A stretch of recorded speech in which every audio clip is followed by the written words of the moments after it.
Tapi robong boleh dibentuk, boleh dijadikan begitu, begini dan sebagainya. Kemudian begitu juga memberi nama panggilan anak dengan maksud yang baik. Ini pun nak pesan juga, bagi nama anak yang baik-baik. Kan? Hari ni heran kita tengok orang ni kan, bagi nama ikut drama macam tu. Kadang-kadang nama anak jin baginya. Saya tak nak sebut lah kan ada kena dengan nama anak sesiapa. Bila sebut nama anak jin tu yang meragam budak tu, kadang-kadang dia terlupa Nabi ajar bagi nama yang baik pada hari yang ketujuh. Disunatkan nama yang baik itu pula. Kadang-kadang kita beli buku, dekat kedai nama-nama baik contohnya kan, tapi sebenarnya kena cek juga. Macam saya telefon pejabat mufti, ni kalau antara nama-nama ni yang mana ustaz rasa okey, dia kata nanti saya tembak dulu. Nama ni tak boleh, saya cadangkan nama ni boleh tak? Jangan. Nama ada satu nama tu lah, saya tak nak sebut lah. Di Indonesia banyak pakai nama tu, tak nak sebut lah, tak nak sebut. Kan ada yang terasa kan. Nama tu kalau nanti kan waktu minum saya beritahu. Kalau saya rasa-rasa lah, hati saya kuat cakap 2 kursi kosong tu kita punya. Saya rasa lah kan, mungkin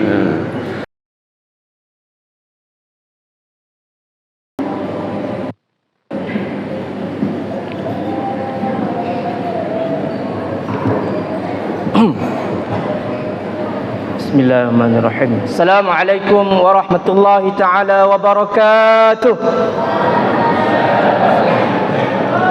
Dok semangat ni, start mari jauh ni.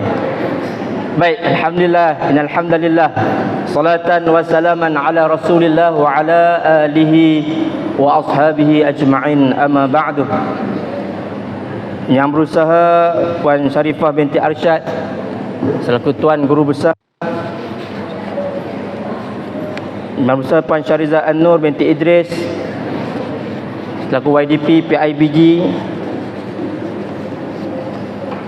yang bahagia Encik Yasir Izzuan bin Yusof, Naib Yang di-Pertua PIBG, yang bahagia Encik Muhammad Yusmadi bin Yusof selaku Cikgu PK Haiwal Murid. Seterusnya yang bahagia Puan Yusnita binti Daud selaku Guru Penolong Kanan Pentadbiran, dan yang bahagia Puan Rashikin binti Harun, Guru Penolong Kanan Kurikulum, dan tetamu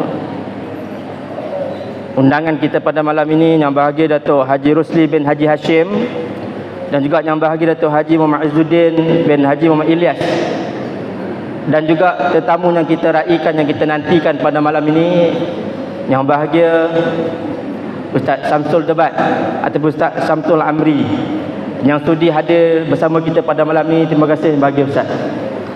Sebenarnya tuan-tuan, puan-puan, ibu-ibu, bapa-bapa, abang-abang, adik-adik yang dirahmati Allah Subhanahu wa taala. Syukur dengan izin Allah Subhanahu wa taala dapat kita bertemu dan bersua muka pada malam ini di satu majlis yang gilang gemilang, insya-Allah. Adik saya jarang masuk kerajaan ni. Terangi nak pantun sikit Ustaz. Jangan pantun Ustaz. Baik, tuan-tuan dan puan malam ni, izinkan saya pantun sikit lah. Lama tak pantun ni, selalu kat swasta ni. Lapar perut jangan tahan. Baik, tengok tak buka lagi tu.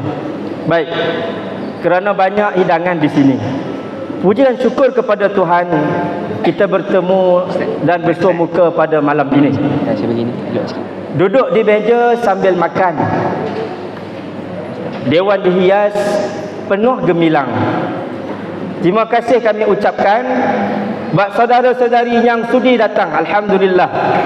Baik tuan-tuan puan yang dirahmati Allah Subhanahu wa taala, di program kita malam ini satu program cukup bermakna. Bukan setakat kita menjamu fizikal kita dengan makanan yang akan dihidangkan, kita juga akan dijamu dengan pengisian kerohanian daripada tetamu undangan kita yang tidak asing lagi kepada kita pada malam ini. Jadi sikitlah saya perkenalkan panel ataupun penceramah kita pada malam ini. Walaupun semua dah kenal ni, yang tuan-tuan heran saya sebab tak kenal lah. Yang depan kita semua dah kenal ni. Oh, Ustaz pun tengok lain macam ni.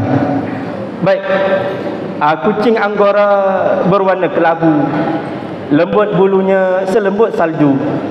Wahai kekanda, kehadiranmu ditunggu. Izinkan daku penal dan perkenalkan dirimu. Baik, jadi penceramah kita pada malam ini yang bahagia Syamsul Amri Ismail ataupun lebih dikenali sebagai Syamsul Debat. Ini semua sudah maklum. Baik, jadi dilahirkan pada, boleh Ustaz reveal umur ni? Tak boleh. Baik, dilahirkan di Negeri Sembilan, di Jempol, daerah Jempol Negeri Sembilan. Jadi seorang personaliti yang tidak asing lagi, bukan setakat personaliti TV, personaliti media, termasuk di TikTok, Facebook dan seumpamanya, sehingga video-video beliau dilihat oleh sahabat-sahabat kita di negara jiran Indonesia yang bagi komen pada alhamdulillah memang terbaik lah. Dan juga merupakan seorang pendakwah bebas, pakar motivasi, motivator, dan pernah juga menjadi ahli politik sekejap. Baik, jadi inilah penceramah kita yang hebat pada malam ni, insyaAllah. Tuan-tuan dan puan, dah ready ke belum nak dengar ustaz kita malam ni? Dah? Alhamdulillah. Baik, so masa kita ada pukul 11 Ustaz, di hall malam ni untuk Ustaz pukul 11 Ustaz. Baik tuan-tuan dan puan, sesi mana ni walaupun nama ceramah tapi macam forum macam forum, panel kita seorang lah. Jadi kita ada dah ready dah. Kita ada beberapa soalan lah kita akan ajukan kepada yang bahagia ustaz kita pada malam ni. Yang pertamanya ustaz, berkaitan dengan anak-anak kita ustaz. Sebab tajuk kita malam ni pun berkaitan dengan anak kita, mendidik anak, kaca kepada permata. Tajuk cukup cantik ni. Kaca permata kalau sekali imbas macam sama tentang beban, tapi nilai dia cukup berbeza. Baik, kemenjadian seorang anak bermula daripada tahap umurnya yang masih kecil. Ada juga di sana tak perasan tadi. Baik, ibu-ibu bapa di sana sihat tak perasan tadi, minta maaf. Awak fokus sini tadi. Baik. Jadi kemenjadian anak bermula dari kecil. Sebagai seorang ibu bapa, kita kena prihatin terhadap perkembangan anak-anak kita. So kita kena ikuti perkembangan anak-anak kita untuk kita faham situasi dan keadaan dia. Jadi yang berbahagia ustaz, soalan di sini ustaz, boleh ustaz sharekan kepada hadirin hadirat kita malam ni tips ataupun sedikit rahsia boleh kita sebutkan yang disarankan oleh agama kita, bagaimana kaedah terbaik litarbiyatil aulad untuk kita mentarbiah, mendidik anak-anak kita mengikut tahap umur dia, sesuai dengan umur dia ustaz. Silakan bagi ustaz. A'udzubillahi minasyaitonirrajim. Bismillahirrahmanirrahim. Assalamualaikum warahmatullahi wabarakatuh. Alhamdulillah rabbil alamin. Wassalatu wassalamu ala asyrafil anbiya wal mursalin wa ala alihi wa sahbihi ajma'in. Subhanaka la ilma lana illa ma 'allamtana innaka antal alimul hakim. Rabbi shrah li sadri wa yassir li amri wa hlul 'uqdatam min lisani yafqahu qawli. Alhamdulillah, syukur kepada Allah Subhanahu wa taala, segala puji bagi Allah Tuhan sekalian alam, salat dan salam ke atas junjungan besar Nabi Muhammad sallallahu alaihi wasallam. Terima kasih banyak saya ucapkan kepada tuan moderator. Gambar ambil gambar curi ni tu. Yang bahagia tuan moderator, begitu juga kepada puan guru besar, begitu juga kepada yang ketua PMBG, datuk-datuk, datuk-datuk, di kehormat, dan seterusnya semua yang hadir, sama ada yang ada meja ataupun yang tak ada meja kan. Terima kasih banyak. Sabarlah ya. Sabarlah. Dia memang nampak beza antara dua darjat tu kan? Tapi nak buat macam mana kan, semua ni bayar ni kan? Jadi macam itulah. Tapi apa pun kadang-kadang ada untung ada rugi kan, macam tu. Nampak macam kita tak beruntung kan, tapi sebenarnya sama je. Walaupun makanan dah ada, tetap tak boleh makan. Nampak lah macam tu kan, dia beza. Jangan gurau-gurau. Sebab kata orang, makan sirih berpinang tidak, pinang ada di Kota Melaka. Makan sirih mengenyang tidak, pagah dan budi dengan bahasa. Dah orang menjual pantun, takkan kita tak boleh kan. Saya datang dari Negeri Sembilan, kata adat banyak kiasan. ditunjuk dia, tetapi bukan bergulung pendek panjang dirantangkan. Memang takkan faham kalau tak direnungkan. Hari ini tuan-tuan dan muslimin, berjalan-jalan di atas city, di hujung balai nampak cahaya. Sudah lama kita menanti, akhirnya mikrofon sampai kat saya. Maknanya lama betul aku nunggu tadi tu. Tapi kita ni orang Melayu ni kena cakap tu kena tak boleh direct. Saya pun tadi ucap terima kasih sebab moderator ni dia memberi masa untuk saya. Saya bekerja-kerja banyak tempat hari ni. Tadi saya di Keramat pukul 5 sampai pukul 6.30. Apa tu nak mengejar kat sini. Alhamdulillah sempat kan. Dan bila sampai kat satu tempat tu, kita disiadap tu nak kena tengok. Ni mikrofon ni jangan dia adjust lagi. Ni mula memang slow dulu. Siapa yang tengok ni? Sakit telinga orang dengar. Kejap ni. Nampak? Tadi kamu makan elok. Tok guru saya ajar kita kalau bercakap jangan terus masuk gear 5, nanti semput, dia slow satu dulu. Jadi apa bila kita melihat kepada soalan yang ditanya tadi, tips mendidik anak kan, tips mendidik anak. Tapi itulah saya di segi adab ni nak kena jaga juga, sebab bila makanan dah sedia makruh ceramah lama-lama. Jadi tak apalah, kita jawablah kan, soalan dah ditanya kenalah jawab kan. Jadi bila tanya tahap umur, kalau kita tengok kan, penting kita beri, sebab anak ni dia peringkat-peringkat dia tak sama satu-satu. Satu lagi anak-anak tu sendiri, setiap anak lain, pattern dia lain, cara dia lain. Anak dulu lain, anak dulu sebat sampai tertanggal, sampai tertanggal lah kulit tu pun tak apa. Orang dulu dia jadi orang, hari ni tegur sikit di Lombok, tegur sikit ikut Indun, lari pergi Indun, tegur sikit lari berumah. Hari ni saya ceramah di Baitul Ihsan di Selangor ni, tempat penjagaan anak-anak yang terlibat dengan masalah disiplin dan sebagainya. Masa saya ceramah tu bulan Ramadan, bayangkan budak tingkatan 4, tingkatan 5 dengan ceramah saya sambil pegang baby kan, baby yang lahir luar nikah banyak kan. Punca antara mula tu lah, tak boleh ditegur, jangan kawasan, tegur pun tak boleh. Jadi anak ni ada beza, setiap anak berbeza-beza. Anak sulung lain, anak nombor 2 lain, anak nombor 3 lain, anak nombor 4 lain. Bukan anak isteri pertama, isteri kedua. Maksud saya anak nombor 1, nombor 2, nombor 3. Sebelum tak nampak panjang sangat fikir tu tadi, kena betul kan. Anak nombor 1, kalau ikut anak paling sensitif, anak nombor 1 paling sensitif, anak sulung. Macam mana pun lah, anak sulung paling sensitif. Dia nampak tabah tapi dia paling sensitif. Tanyalah anak sulung kat sini, Alung tak kisah, Alung okey, itu pandangan Alung. Nak ikut, tak nak ikut sudah. Cuba tak ikut, kecil nanti dia cakap macam tabah sangat kan, macam tu lah. Sikit mengajuk, cuma dia macam dia cover lah. Jadi kalau kita tengok dalam Islam ni, pertama umur lahir hingga 6 tahun disayangi sepenuh hati, diberi belayan dan kasih sayang kan? Dan kemudian 7 ke 14 tahun didik dengan kasih sayang tapi tegas dengan arahan dan disiplin. Kemudian 15 ke 21 tahun dididik dengan cara bersahabat, berkawan. Kemudian usianya masuk 21 tahun ke atas diberikan kebebasan untuk bertindak selagi tidak bertentangan dengan syarak dan sebagainya. Tetapi Saidina Umar juga bagi satu guideline lagi.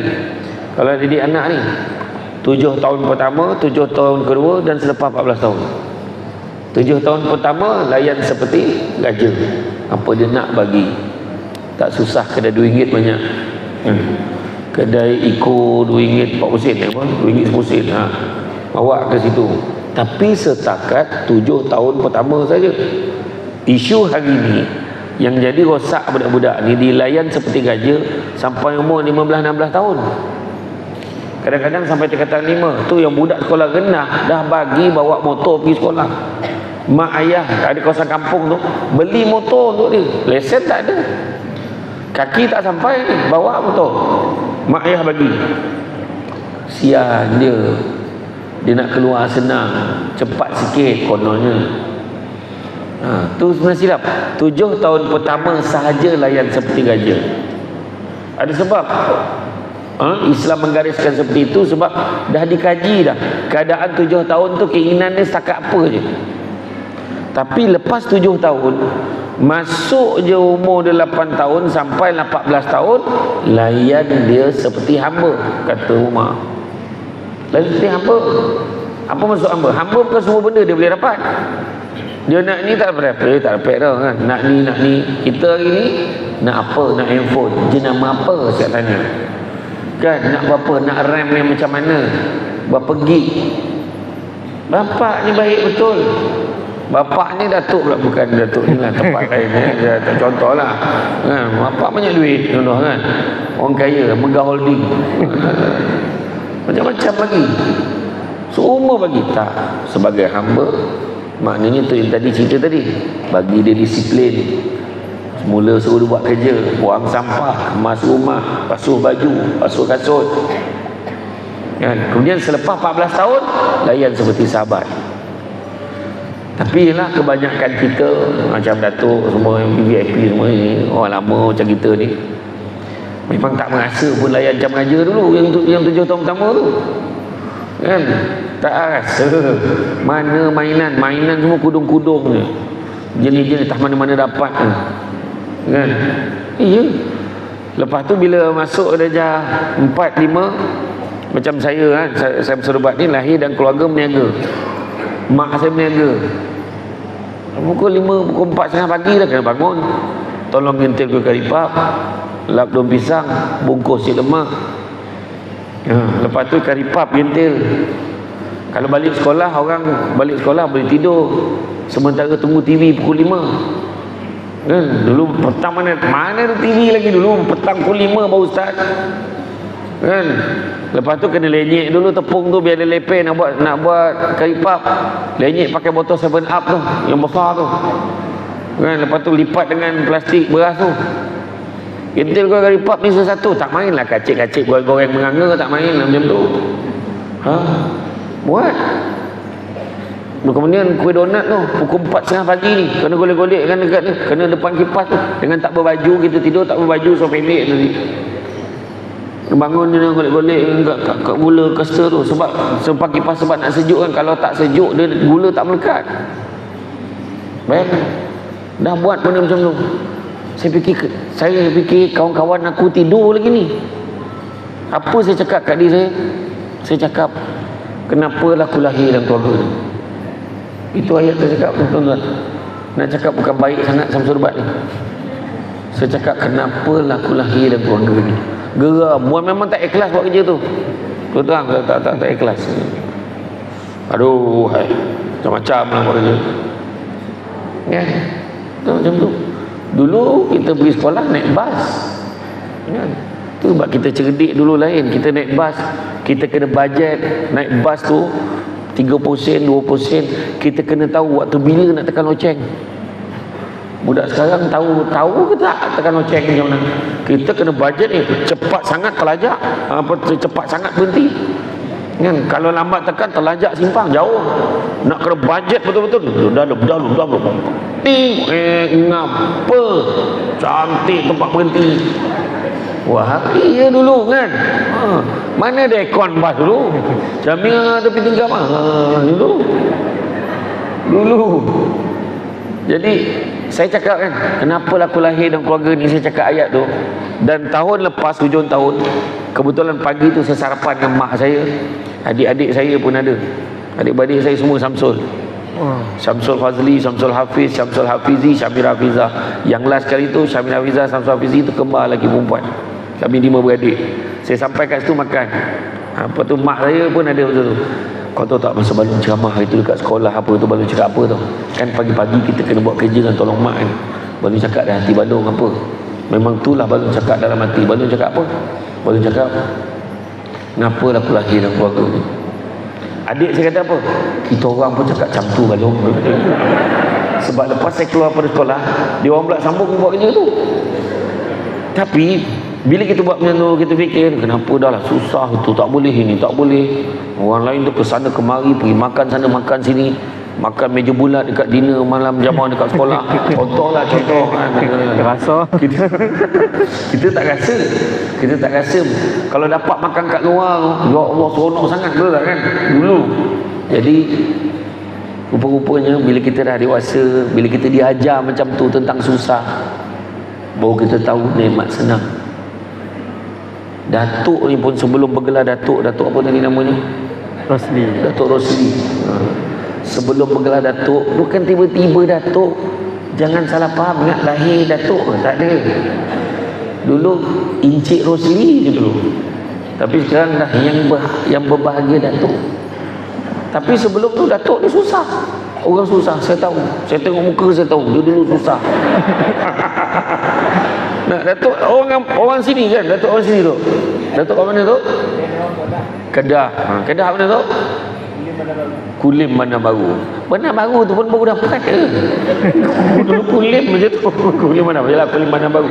Tak betul. Maknanya kawasan kampung lama besar kat kampung, bukan tiba-tiba kita jadi macam tu. Maka sebab itulah baru kita tahu nikmat senang.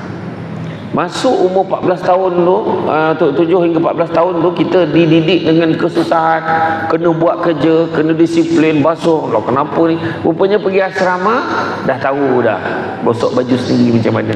Dah tahu dah basuh macam mana. Dah tahu dah berdikari macam mana. Kemudian selepas 14 tahun layan seperti sahabat, supaya tak nak grip kita dengan anak-anak ni jauh. Anak ni berkawan dengan kita. Naik motor, jom naik motor, ikut ya. Apa hal? Jom bawa naik motor. Lalu kat kalau kolam ikan. Ui, macam best je bang. Orang mancing.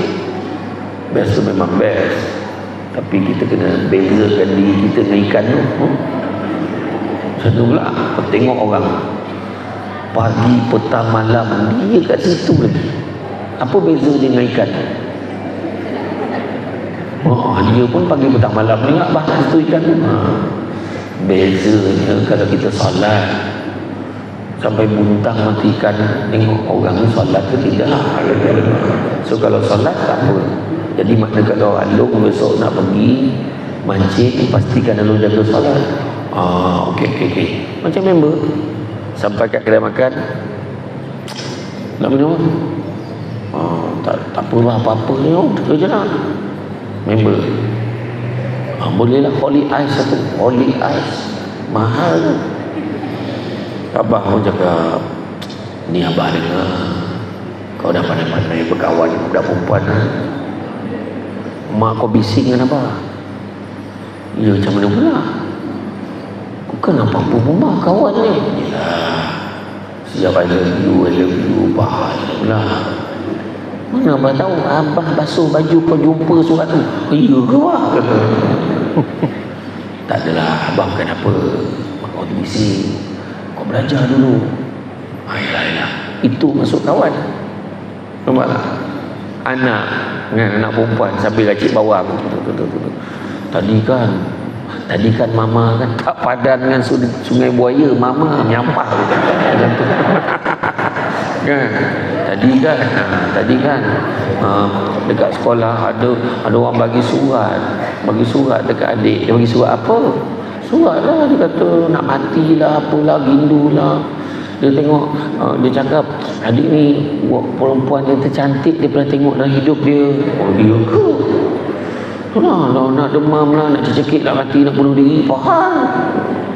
Mak sambil cik bawa. Habis macam mana? Adik nak belajar lah. Nak belajar dulu. Dia tak nak lah. Tak suka lah boleh cari. Habis besok dia cakap dengan dia.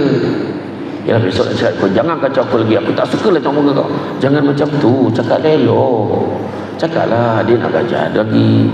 Jadi kita kawan-kawan je tak apalah. Cakap macam tu. Yelah. Handsome ke budak ni? Ada tanya kan. Boleh tahan lah sikit.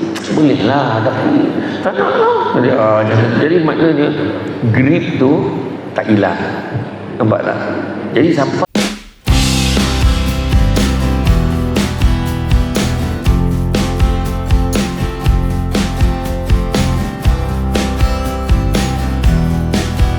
pada usia dewasa, walaupun dia dah pergi jauh, dia tetap telefon.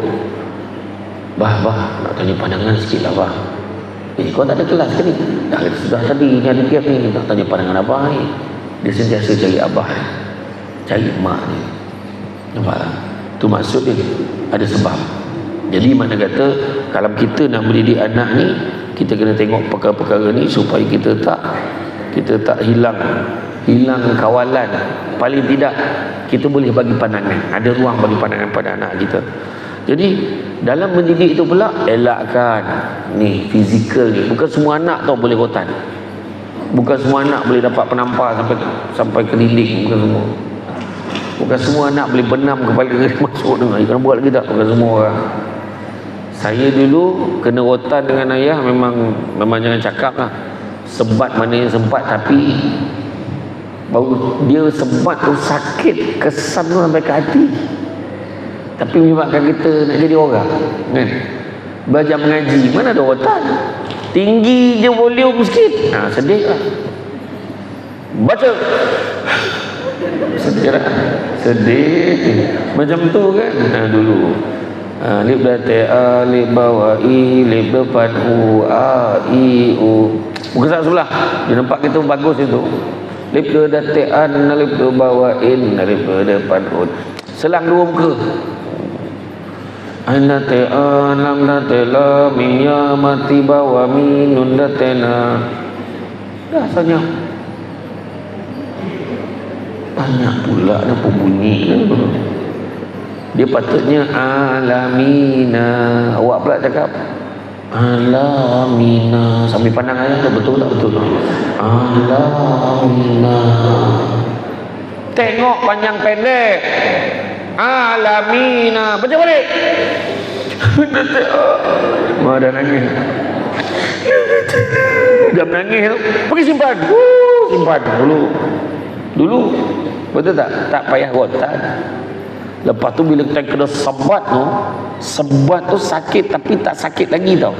Tapi bila dah kena bertanda tu, bila masuk dalam bilik, malahan yang menambah kesakitan tu bila mak buka pintu. Oh, itu yang paling sakit sebenarnya. Yang kena sebat dia tak sakit, yang nunjuk je padan muka kau. Buat lagi. Macam dia satu kemenangan pada dia macam tu tau. Macam tu lah kan. Jadi makna kata elakkan kita. Bukan semua orang. Anak dulu lain, kita sama dulu lain. Anak dulu lasak. Anak dulu mana dia makan, mana dia main lato-lato. Dulu mengacar pergi cari ikan dekat celah-celah lubuk tu pergi kan. Budak perempuan dulu mana dia main game. Budak perempuan dulu, tanyalah datin ni perempuan ni, dulu main tank. Dia baca buah ajaib tu baling sebelah kaki, dia boleh lompat langkau 2 petak. Hari ni tak ada harapan tengok saya. 1 petak pun belum tentu lepas. Sikit sakit pun sekarang. Tapi budak sekarang main game je. Main game. Dulu semua dulu kalau anak-anak umur 4 tahun boleh membaca, kelosok khabar muka depan. Kanak-kanak pintar, kanak-kanak ajaib, 4 tahun boleh membaca. Sekarang umur 2 tahun dah tahu password telefon mak. Lagi handal kan. Dia boleh beli barang Shopee pakai akaun mak dia. Tahu-tahu barang dah sampai. Contoh, zaman dah berubah. Tu jangan. Kemudian apa yang kita nak buat lagi? Kedua, jangan tampak anak gunakan tangan. Jangan. Bukanlah makna boleh pakai kaki. Maksud jangan tampar anak kita fizikal ni, bukan. Sebab kesan dia tak sama. Kita dulu menyebabkan kita nak jadi. Contohlah dulu, mak aku benci tu rumah ni, aku nak keluar, aku nak tunjukkan mak ayah aku nak berjaya. Dulu macam tu.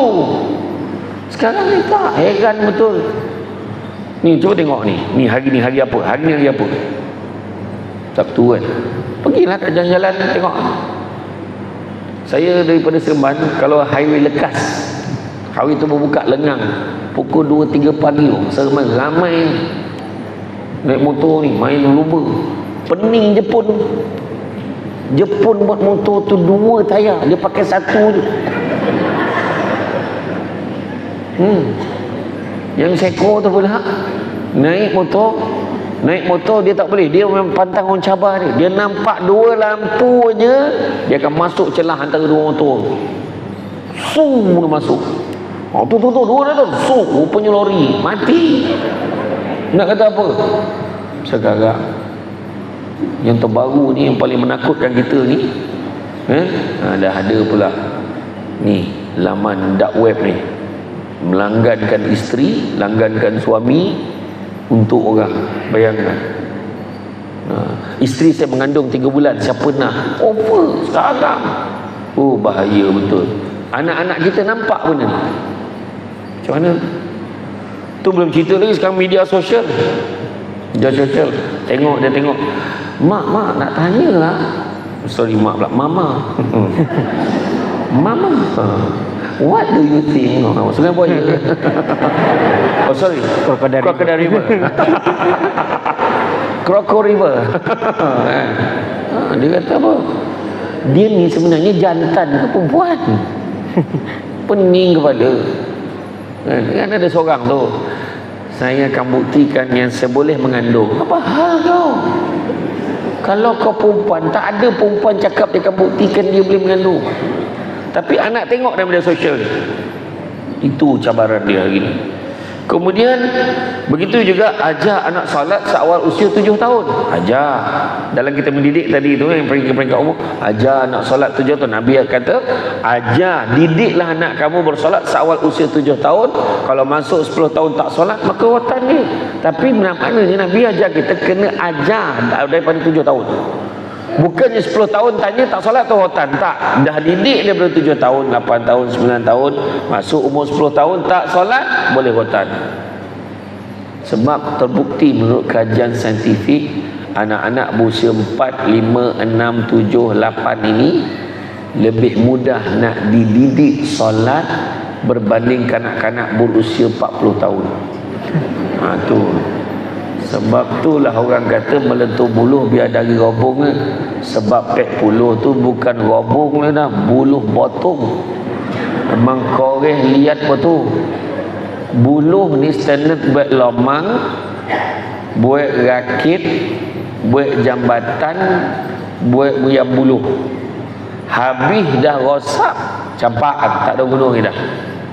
Tapi robong boleh dibentuk, boleh dijadikan begitu, begini dan sebagainya.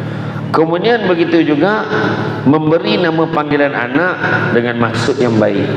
Ini pun nak pesan juga, bagi nama anak yang baik-baik. Kan? Hari ni heran kita tengok orang ni kan, bagi nama ikut drama macam tu. Kadang-kadang nama anak jin baginya. Saya tak nak sebutlah kan ada kena dengan nama anak sesiapa.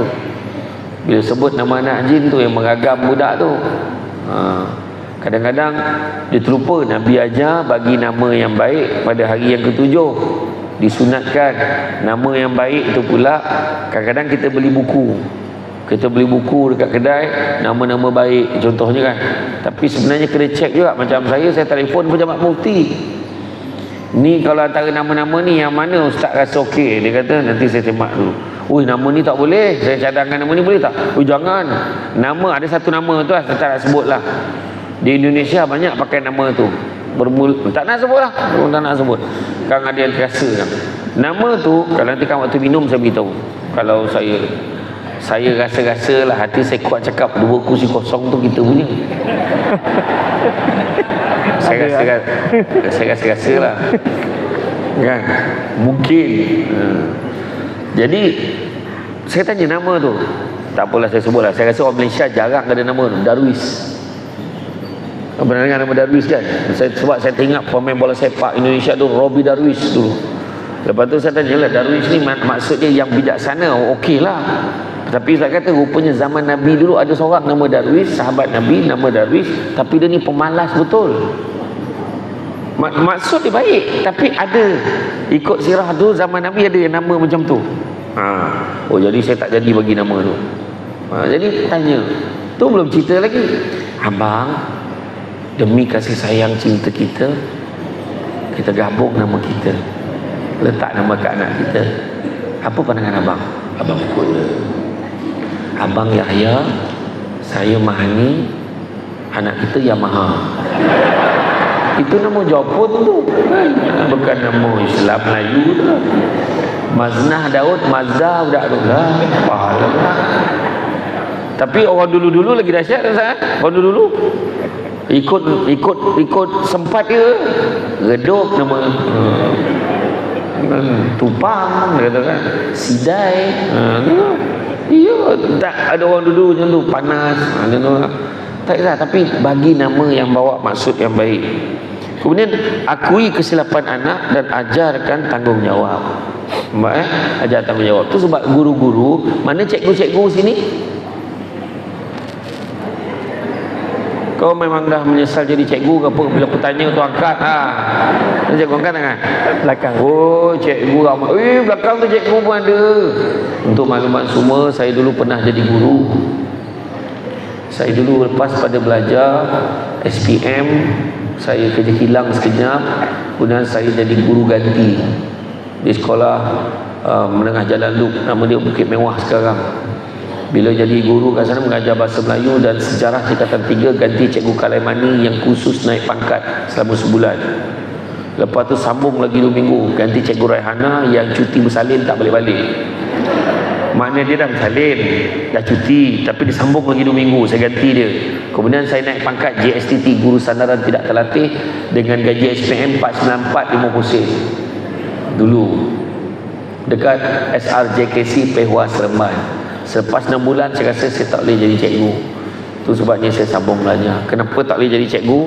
Sebab saya tak layak jadi cikgu seperti mana hebatnya guru-guru yang ada kat sekolah. Kalau saya jadi cikgu, tak tahu lah berapa banyak kanak-kanak yang terbunuh dekat sekolah tu. Sebab bukan semua. Tanyalah mak ayah sekalian, kenapa kita hantar ke sekolah?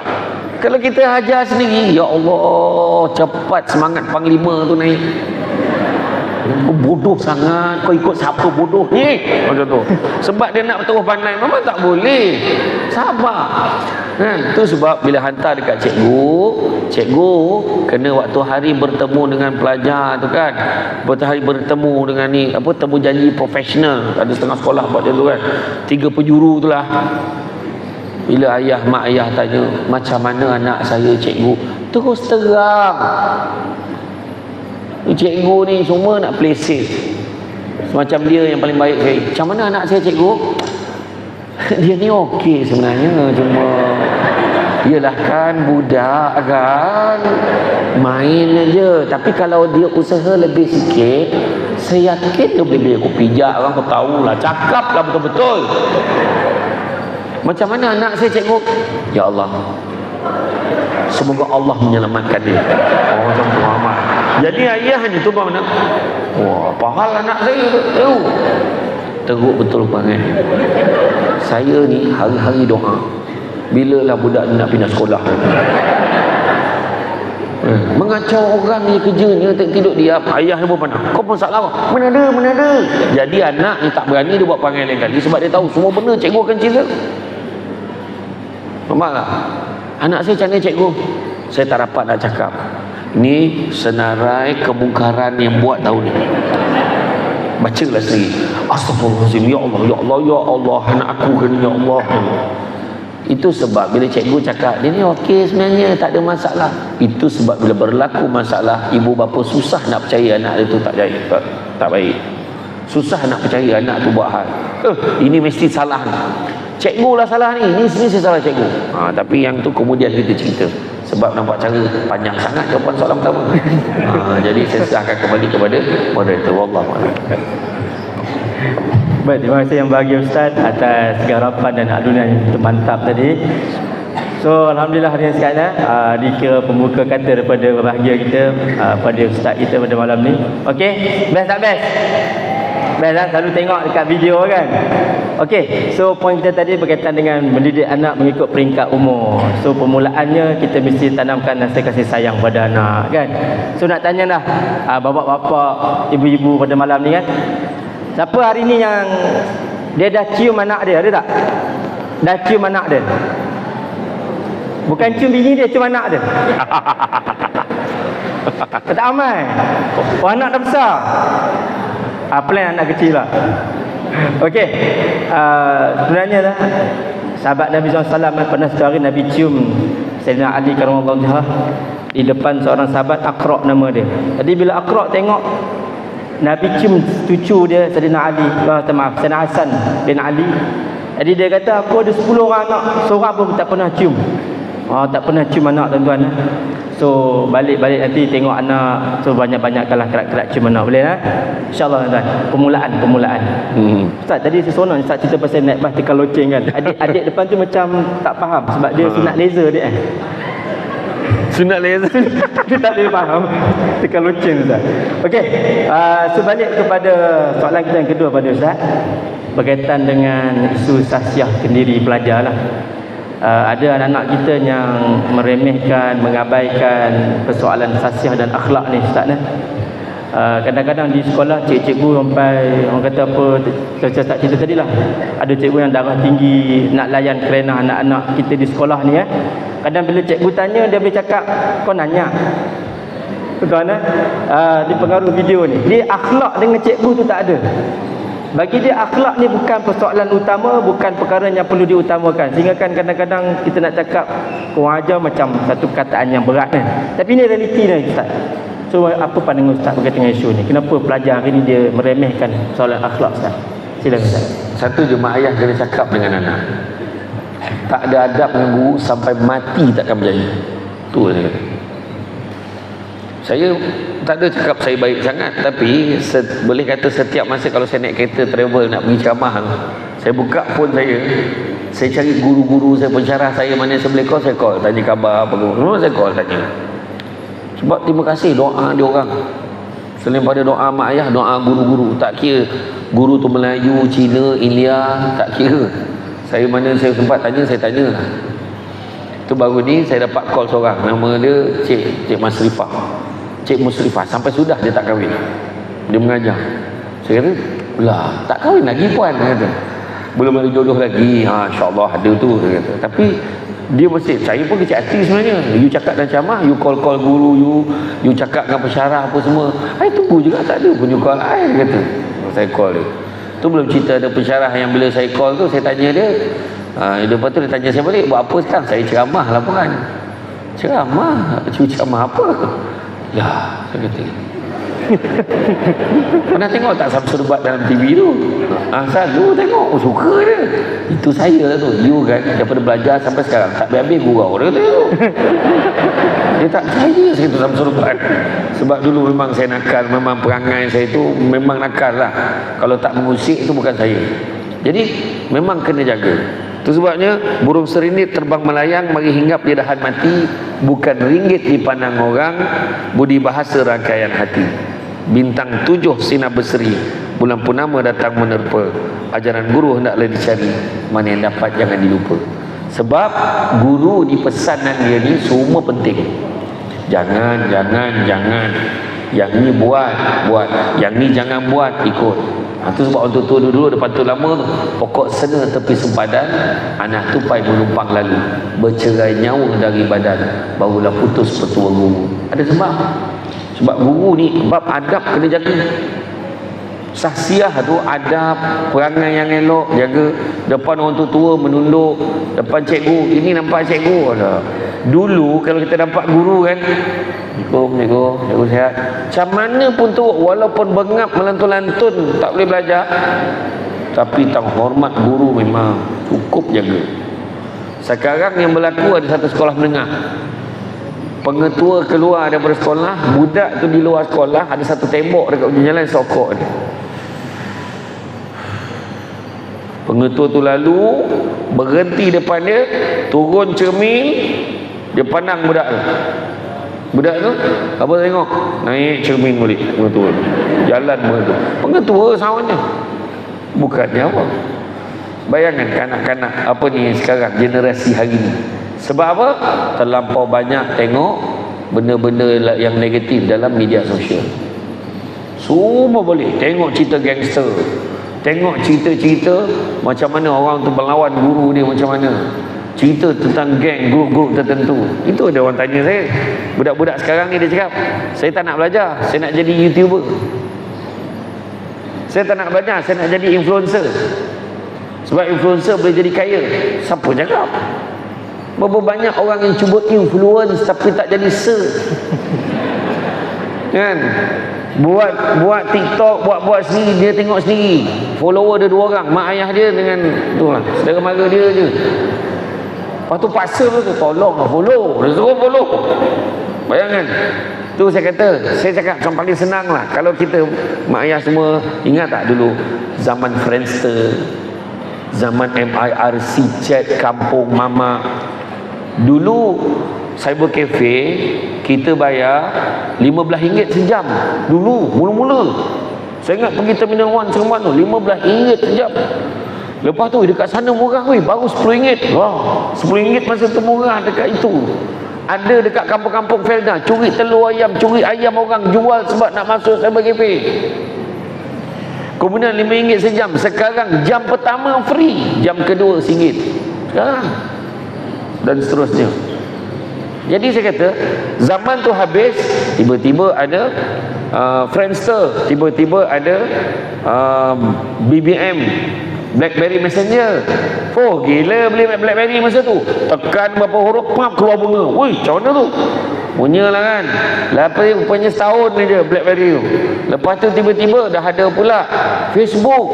Ingat Facebook dah canggih habis dah. Kau tak ada FB ke? Tiba-tiba dah ada IG, Instagram, ada BeeTalk. Tiba-tiba kita ingat dah habis canggih nak IG tu, tiba-tiba ada TikTok. YouTube pun lama dah ada. Masa PKP ya tiba-tiba naik. Untuk makluman semua, masa PKP tiba-tiba semua kita buka akaun YouTube. Guru-guru pun dah boleh buka akaun YouTube sebenarnya. Boleh. Buka aja mengajar, pasang 2 kamera mengajar, record. Lepas tu save. Lagi 10 tahun, mungkin lagi 2 tahun, 3 tahun, anak-anak kita, okey kalau tak faham nanti ambil link ni, tekan je, tengok balik apa yang kita pernah ajar dulu, contoh zaman ni. Tetapi saya kata, adakah YouTube ni akan berkekalan? Adakah TikTok ni akan berkekalan? Dan kita tak tahu. Mungkin satu masa nanti dia akan tukar benda lain yang lebih relevan daripada itu.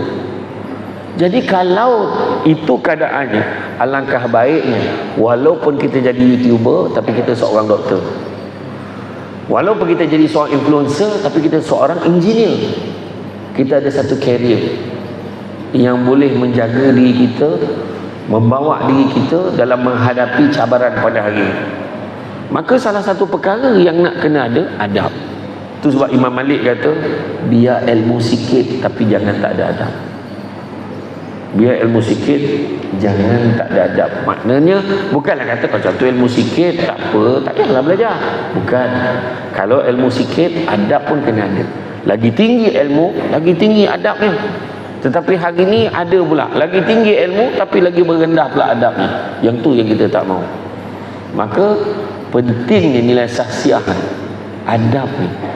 Imam Malik tengah mengajar, Imam Syafi'i boleh ambil air liur dia dekat tapak tangan itu dia. Jadi Imam Malik ingat dia main-main dalam kelas. Kamu buat apa tu? Betul. Jadi dia jawab, demi Allah, aku ini miskin. Aku tak mampu nak beli mata pena dan juga kertas. Maka aku tulis nota yang kamu berikan wahai guru dengan air liur aku ini menjadi dakwat. Dan aku tuliskan di tapak tangan aku. Macam tu sekali lah dia. Itu Imam Syafi'i. Jadi nak bagi, tapi mesej dia kena jaga adab dalam belajar. Imam Syafi'i tak ada kertas dekat rumah dia, dia tulis nota dekat mana? Pelepah tama, daun-daun kering. Satu hari mak Imam Syafi'i masuk bilik tengok bersepah, dia tegur. Rupanya mak Imam Syafi'i sama macam mak dekat Sungai Buaya ni. Apa bersepah bilik kamu ni? bersihkan. Maka Imam Syafi'i bersihkan pada hari yang sama. Semua tu sebelum dibuang dihafal dulu semua. Imam Syafi'i menghafal kitab Muwatta yang disusun oleh Imam Malik, yang menghimpun lebih 3,000 hadis, yang tebalnya 5 ke 7 kali Quran dalam tempoh 9 ke 15 hari saja. Dan Imam Syafi'i khatam Quran pada bulan Ramadan dalam 2 ke 3 kali sehari. Itu Imam Syafi'i. Tapi poinnya nak beritahu apa? Adab. Anak murid paling senior pada Imam Malik, nama dia Abdul Rahman bin Qasim. Aku mengabdikan diri aku untuk belajar ilmu dengan Imam Malik selama 20 tahun. Tetapi 18 tahun dihabiskan untuk belajar adab sahaja. Nak tunjukkan pentingnya adab ni tuan-tuan dan puan-puan sekalian. Kalau mencari pokok berbuah, pucuk elobek dahan berdaun. Kalau nak jadi insan bertuah, duduknya beradab, tagak bersantun. Wallahu a'lam. Baik, alhamdulillah. Terima kasih bagi Ustaz. Jadi adab segala-galanya Ustaz ya. Tapi Ustaz ada sekarang cikgu yang bagi feedback kadang-kadang budak-budak kelas last ni Ustaz kadang akhlak dia lebih mendahului kelas-kelas yang pertama ni Ustaz. Oh, agak terbalik ya. Terbalik. Itu Ustaz sebut tadi, lagi tinggi ilmu kita, lagi tinggi adab Ustaz. Okey, tuan-tuan ibu bapa sekalian Ustaz apa macam luk belek apa dalam besi tu Ustaz. Boleh tak teruskan Ustaz? Boleh. Boleh lagi tuan-tuan? Boleh teruskan lagi ya? InsyaAllah boleh. Baik, yang ketiganya Ustaz, bersama dengan program pada malam ni, satu inisiatif yang terbaik di pihak ABJ dan pihak sekolah untuk kita nak menyatukan pihak pentadbiran sekolah, guru-guru dan juga ibu bapa kan. Sebab ibu bapa dengan sekolah ni tak boleh dipisahkan ya. So kalau ibu bapa bermusuhan, menjauhkan diri daripada pihak sekolah, so kesan kejayaan pentadbiran anak tu akan makin berkurangan, makin malap lah. So soalan yang ketiganya Ustaz, ada setengah ibu bapa yang bila mana anak dia tercicir dalam akademik, dalam pembelajaran, terkebelakang dalam ketampilan tasiah diri, so dia lebih menyalahkan pihak sekolah, lebih menyalahkan guru, berbanding dia muhasabah diri sendiri, koreksi diri sendiri, adakah dia telah melaksanakan tarbiyah yang terbaik kepada anak-anak dia. Tapi lebih suka menyalahkan cikgu. Sikit-sikit cikgu salah, sikit-sikit cikgu salah didik, sikit sebab cikgu terlebih didik ke, Allahuakbar Ustaz. So apa pandangan Ustaz terhadap ibu bapa yang mana ada sikap yang seumpama ni Ustaz? 4 kepul 1 cupak, 4 cupak 1 gantang. Kalau salah didik ibu dan bapa, anak beranak menentang hukam. Sagu kelapa usah dikari, memadai lemak santan sendiri. Ibu bapa salah sendiri, memanjai anak lupa diri. Dalam hal ni kita kena faham, menghantar anak ke sekolah bukannya satu konsep penswastaan. Konsep penswastaan, contoh daripada lembaga letrik negara, bawah naungan kerajaan, kemudian ditolak pergi ke penswastaan supaya boleh berdiri dengan kaki sendiri, boleh berdikari, dia dah jadi satu korporat, badan perbadanan sendiri, tak perlu campur tangan kerajaan lagi, melainkan perbincangan, tu saja. Jadi dalam bila anak-anak dihantar ke sekolah, jangan mak ayah fikir kau hantar sekolah pandailah cikgu kau nak ajar, tak. Tapi dia lebih kepada si konsep joint venture agreement, kerja perjanjian usaha sama. Kita hantar anak pergi sekolah, balik je anak ke rumah, kita take over. Ini bukannya dah pergi sekolah, biarkan je dia balik macam mana ke, apa je nak buat, pandai kau lah. Kalau apa-apa hal jadi, semua salah cikgu. Tak betul. Sebab pemantauan ada dibuat. Kalau guru buat masalah, guru besar ambil tindakan. Guru besar buat hal, PPD ambil tindakan. PPD buat hal, Jabatan Pendidikan Negeri buat apa, ambil tindakan. Jabatan Pendidikan Negeri buat hal, apa, kementerian ambil tindakan. Kementerian buat hal, menteri ambil tindakan. Menteri buat hal, Perdana Menteri ambil tindakan. Perdana Menteri buat hal, mungkin agung bagi teguran. Tetapi mak bapak buat hal, tak ada siapa ambil tindakan. Sebab yang penting nak beritahu belah-belah sini dah ada dah, jangan risau. Tapi mak ayah kena ambil tahu. Saya pernah dulu ceramah sebelum saya jadi Samsul Debat. Saya ceramah dekat satu sekolah di Kuala Lumpur. Saya terkejut sebab penuh orang datang nak dengar ceramah motivasi. Ini suatu yang sangat saya kata excited lah bila tengok, ramai mak ayah datang ni, pahal nak dengar ceramah sekolah rendah, ceramah motivasi. Tajuk dia tu saya ingat, cakna ibu bapa anak-anak berjaya. Cakna, ambil tahu. Saya syok dengan ceramah masa tu. Saya kata, apa pasal dia orang semua ramai betul dengan ceramah hari ni? Memang nak tengok sangat Samsul Hamdi Ismail ni ceramah ke apa? Tak adalah, sebab hari ni dia dah janji mak bapak yang datang dapat bantuan RM100 yang kerajaan bagi. Oh patutlah kan. Jadi ingatkan, jadi aku perasan sendiri lah orang nak tengok aku ni kan. Tak ada. Rupanya kan dulu ada bantuan RM100 dulu kan masuk sekolah kan. Jadi dia jadikan tu syarat sebelum dapat kena datang sekolah dengan ceramah dulu. Ada sebab tu yang ramai tu. Jadi hampalah sekejap. Tak apalah. Tapi makna kata nak beritahu cakna, ambil tahu. Kadang-kadang guru-guru ni dia ambil langkah inisiatif dia wujudkan grup WhatsApp bersama dengan ibu bapa. Kadang-kadang guru-guru pun tak tahu mak ayah budak ni hidup lagi ke tidak. Kepada ibu bapa, pastikan anak-anak siapkan homework ini ya, sebab kita dah bagi assignment ni, dia kena hantar minggu depan hari Senin. Senyap. Ada satu mak ayah ni memang macam tu je jawapannya.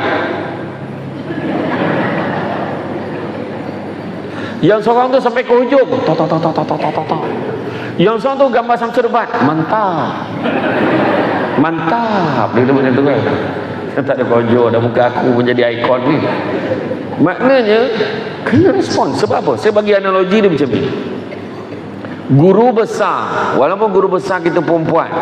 Siapa nama perempuan tu? Siapa Syarifah? Oh, Syarif. Apa? Syarifah. Sedap nama. Macam nama Cerita Piramli dia kan macam nama nenek saya dia kan. Puan Syarifah. Puan Syarifah, analoginya dalam permainan kita sekarang ni, permainan bola sepak, dia penjaga gol. Pemain pertahanan guru-guru, midfield ibu bapa, striker anak-anak. Dalam permainan seni permainan bola sepak hari ni tak boleh macam dulu-dulu sepak sampai ke atas pandai-pandai lah dia skor. Tak boleh. Sekarang kita permainan kita total football. Tengok macam mana Liverpool belasah tim LSK 2 hari lepas. Bayangkan dia daripada bawah bagi dekat midfield pass dekat defend, tapi defend hantar ke atas. Tak boleh cara macam tu. Bagi dekat defend pass kat midfield pass kat striker. Ada satu cara lagi, daripada penjaga gol terus bagi dekat striker. Ada 3 cara.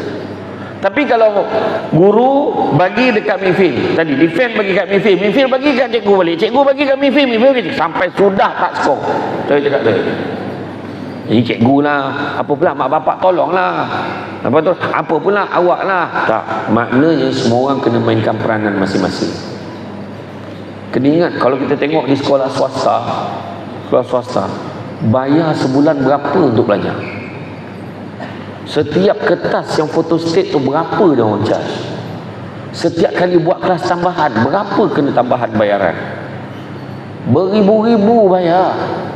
Tapi kita di sekolah kadang-kadang guru ni tanya dulu, boleh tak nak minta ni bayaran ni? Ni nak buat dinner malam ni. Ya Allah, pening kepala. YDP PABG. Mana yang lipat PABG ni Datuk ke? Mana yang lipat PABG? Oh, fikir mana nak cari duit. Saya ada satu sekolah tu, tiap-tiap tahun rajin Istiqamah minta sumbangan pada saya. Tapi tak pernah sekali pun dia ajak aku dinner. Duit minta, ngajaknya tak pernah. Walaupun tak boleh pergi, at least ajak. Betul tak? Tapi ya, mungkin Tuhan nak bagi rezeki tempat yang tak bagi sumbangan, tapi dia ajak. Okey lah kan, bagus lah. Tapi betul, pening kepala ni, pening kepala. Tetapi semua main peranan masing-masing. Kadang minta duit pun mak ayah, tak ada kerja lain ke sekolah. Duit. Kadang sampai macam tu. Kita jangan berkira, bagilah duit. Sebab sarana tu, program sarana yang memerlukan penglibatan ibu apa-apa tu mustahak. sekolah-sekolah yang terbaik, pergi tengok sekolah yang terbaik yang dapat johan sarana kebangsaan. Kenapa dia boleh menang? Mak bapak tu yang ada anak dia dah 18 tahun dah tinggalkan sekolah, dia datang di sekolah tu, buat betulkan ni, pasang lampu lah, apalah, buat ni keceriaan, tanam pokok, macam-macam buat. Sebab dia anggap sekolah ni institusi. Dia bukan anggap sekolah ni tempat, dia anggap institusi. Bagi nyawa kat tempat ni. Tu sebab bagi, jangan berkira, bagi je untuk anak kita. RM20 kadang cikgu minta pun segan sangat nak cakap. Kalau boleh minta tolong pada kerjasama ibu bapa bayar dalam RM20, RM25 tu kelas tambahan. Mana cukup RM25 seorang? Tak cukup. Ni budak nak periksa lah apa semua, macam-macam kertas nak print macam-macam. Tu belum cerita lagi PPD kejap-kejap bagi khusus. Kejap-kejap buat macam ni, kejap macam ni, baru nak buat macam ni dah tukar pula tahun depan. Tukar menteri, tukar lagi ceritanya. Contohlah kan. Jadi mak dia kata pening bala, tapi mak ayah kena support. Sebab kalau mak ayah tak support, susah cikgu. Dan pada cikgu-cikgu, guru-guru ni saya nak pesan, jangan sekali-kali kita rasa rendah diri mengajar. Bila orang tanya pergi majlis union, awak kerja apa? Awak kerja apa? Cikgu je. Kenapa dia je tu? Saya merupakan pendidik di Sekolah Kebangsaan Sungai Buaya, ataupun ramai orang sebut sebagai Crocodile. Bangga tahu plural didik. Itu sebab main peranan masing-masing. Saya kata tadi joint venture agreement. Mak ayah akan tolong. Apa lagi cikgu nak cakap tu? Yang penting ajarlah anak saya. Saya sendiri tak boleh ajar anak saya. Saya memang tak dapat ajar. Itu belum cerita lagi. Anak-anak balas respon tu. Beritahu kepada guru kelas dia, ustazah guru kelas dia, Assalamualaikum ustazah, minta maaf sangat anak tak dapat pergi sekolah, dia tak berapa sihat. Jadi dah berapa hari dah dia panas badan, dan masuk hari ketiga dah. Minta maaf ya ustazah, anak tak boleh nak pergi sekolah ni. Ustazah kan baik, husnuzon, semoga Allah memberikan kesihatan dan keafiatan untuk anak saya ni. Saya memang patutlah malam tadi saya dapat mimpi ada anak saya yang sakit, rupanya anak murid saya rupanya. Semoga Allah memberikan kesembuhan segera kepada anak. Tak apalah, suruh dia rehat ya. Yang hantar mesej tu budak tu. Benda ni berlaku. Masalahnya sekarang kecanggihan teknologi ni disalahgunakan oleh anak murid tertentu, tetapi benda ni berlaku di semua tempat kecuali Sekolah Kebangsaan Sungai Buaya. Kan? Hari ni dunia dah terbalik. Kalau betul lah mak ayah main peranan jaga pendidikan anak, takkan berlaku isu yang di-Ketua PABG bersama dengan guru besar dan juga pegawai polis dan juga beberapa AJK PABG dan guru membuat lawatan kunjungan kerana menziarahi, nak tengok apa hal budak ni. Dah mampu kau dah 3 minggu tak datang sekolah. Bayangkan Saidina Umar pernah didatangi oleh seorang bapa bawa anaknya, wahai Umar, kau tolong nasihat anak aku ni dah haka. Tak apa hal dah. Ini saya terjemahkan, dia tak macam tu cakap dia. Pahala budak cakap ni 9 lah. Jadi Saidina Umar kata, bagi tahulah jangan derhaka lah, itulah natijah dia neraka lah apa semua. Kemudian budak tu bersuara, wahai Umar, ada tak keadaannya seorang ayah tu juga boleh jadi derhaka? Maka Umar kata boleh, ada 3 keadaan. Pertama, kegagalan seorang ayah memberi nama yang baik-baik kepada anak tu. Pertama, tu dah cerita tadi. Kedua, kegagalan dia menyediakan ibu yang baik untuk anak tu. Maksudnya didik isteri jadi baik supaya boleh didik anak jadi baik. Dan yang ketiga, kegagalan seorang ayah memberikan didikan Al-Quran kepada anaknya. Sebab dulu silibusnya Al-Quran. Hari ini silibus bukan Al-Quran sahaja, ditambah dengan ilmu-ilmu yang lain yang wajib. Talibul ilmu faridah ala kulli muslim, wajib kita belajar. Jadi begitu budak tu kan, tu ayah aku derhaka. Dia bukan bagi aku nama baik pun. Nama aku dalam bahasa Arab dia boleh terjemahkan kumbang hitam nama dia. Kawan-kawan semua ketawakan aku. Aku kan tu ayah aku derhaka juga sebab aku tak tahu mak aku, sampai hari ni aku tak tahu mak aku siapa. Yang ketiga, dia tak pernah didik aku dengan Al-Quran. Itu sebab seorang ayah yang gagal mendidik anak dengan ilmu, tak gagal pula memberi penekanan untuk anak belajar, maka itulah seorang ayah yang derhaka. Itu sebabnya kita kena elakkan keadaan itu, mainkan peranan masing-masing. Kita semudahnya memang kita boleh nak menyalahkan, tetapi untuk apa kita menyalahkan orang? Untuk apa kita menyalahkan orang? Sebab akhirnya kesan kita bukan nak cari salah siapa sekarang, tapi kita nak cari ramuan dan formula terbaik untuk pastikan anak-anak kita boleh berjaya. Wallahu a'lam. Baik, terima kasih yang bahagia Ustaz. Jadi ibu bapa sekalian, jadi kalau pihak sekolah ni sebagai salah satu di antara ahli keluarga kita, insyaAllah kemuncaknya Ustaz lagi teruk Ustaz, ada kadang-kadang ibu bapa yang sanggup saman guru di mahkamah. So di mana imej seorang guru bila ibu bapa lakukan demikian, insyaAllah. Jadi tuan-tuan dan puan yang dimuliakan Allah SWT, so kita terus kepada soalan kita yang seterusnya. Ini berkaitan dengan murid, berkaitan dengan pelajar. Mungkin anak-anak kita, ada kadang-kadang kalangan anak murid kita dan anak-anak kita sendiri yang kita tengok depan mata kita macam bahasa kampung panggil selekeh Ustaz. Kalau dekat sekolah tu dengan tudung hingus sini, aiskrim sini yang perempuan kan. Yang lakinya kadang baju butang pun tak senyet lah, butang pun tak sama. Tapi yang perempuan kadang dapat mic, sekali dapat mic Siti Nurhaliza yang dia nyanyi. Ada bakat. Yang laki tuan-tuan tengok kadang budak macam tak jadi dapat bola kat dia, striker dia. Ada bakat terpendam. Kadang ada potensi diri yang berbeza di kalangan anak kita ni. Tapi kita tak nampak. Kita kadang ibu bapa sendiri pun kat rumah tak sedar yang anak kita ni ada bakat. Tak tahu tuan-tuan.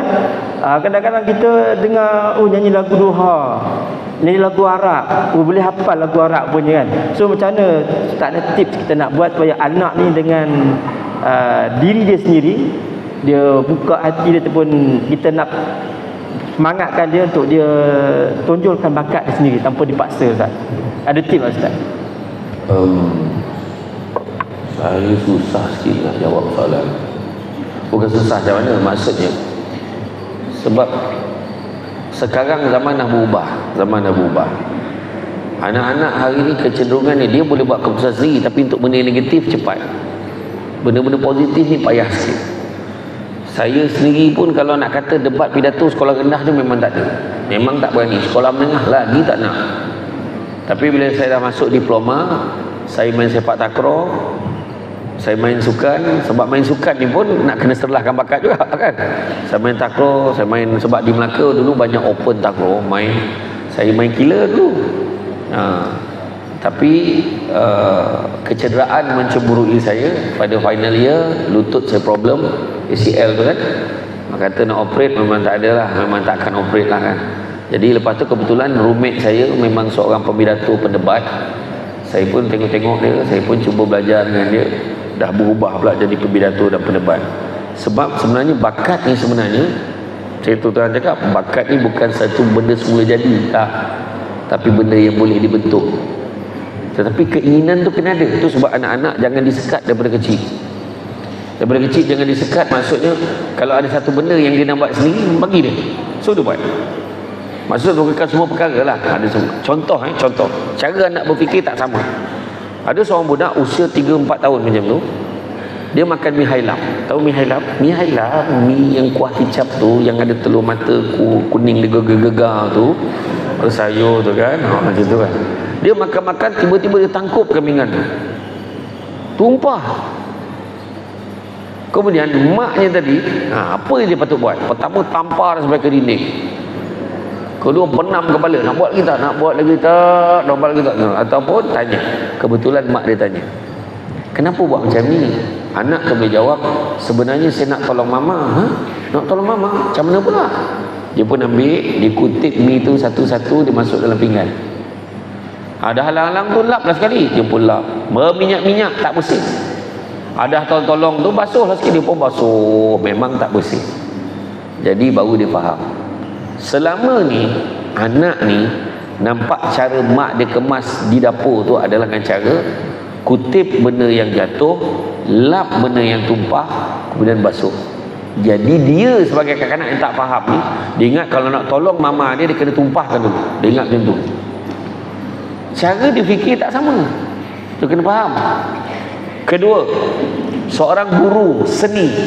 Dia masuk, okey, hari ini saya nak semua anak-anak murid saya lukisan bebas. Oh, itu paling best sekali. Seronok lukisan bebas ni. Saya dulu seronok betul. Saya lukis insya-Allah cantik, bila color jadi buruk. Melukis cantik, bila warnanya fail. Macam tu lah dulu kan. Sebab keluarga saya ni memang belah arwah abah saya ni, dia pandai melukis. Arwah pakcik saya dulu, dia melukis kat Central Market. Kalau orang tempah potret, gambar-gambar lukisan minyak tu dia pandai kan. Saya pernah lah cakap kat dia, cik senang lukis-lukis dapat duit, lukis-lukis dapat duit. Dia bagi brosur, kau ambil, kau buat tak? Tengok senang tak senang, dia kata gitu kan. Dia pernah cakap kat saya lah. Jadi bila kata okey, hari ni lukisan bebas, lukislah apa nak lukis. Dia pun tengok, seorang lukis gambar pokok, cikgu tengok. Seorang lukis gambar orang, seorang lukis gambar kereta. Oh, kereta. Siapa yang seorang ni dia lukis gambar pelik sangat? Kamu lukis gambar apa? Saya sedang lukis gambar Tuhan. Mana ada orang pernah tengok gambar Tuhan? Tunggulah siap dulu, dia kata macam tu. Dah siapkan semua orang dia tengok, dia kata macam tu. Maknanya cara dia fikir tak sama dengan kita. Itu sebab alangkah ruginya kalau kita tak bantu dia untuk dia jumpa kesan bakat dia. Macam tadi kan, dia pandai menyanyi, rupa-rupa dia pandai berhujah, dia boleh berpidato, berdebat. Yang seorang tu boleh menghafal, yang seorang ni boleh bersyair kan, bersyair dengan cukup indah sekali. Yang seorang ni boleh azan, bila masuk program tu boleh azan. Yang seorang tu disebabkan daripada kecil dengan mak ayah dia tengok filem Tamil, dia boleh nyanyi lagu Tamil yang baik sekali walaupun dia Melayu. Yang seorang tu, saya okey je lagu Tamil. Saya pernah tengok filem Tamil dekat Seremban tu, waktu hari apa tu, waktu tahun baru Cina punya cuti, saya masuk panggung wayang Tamil tu.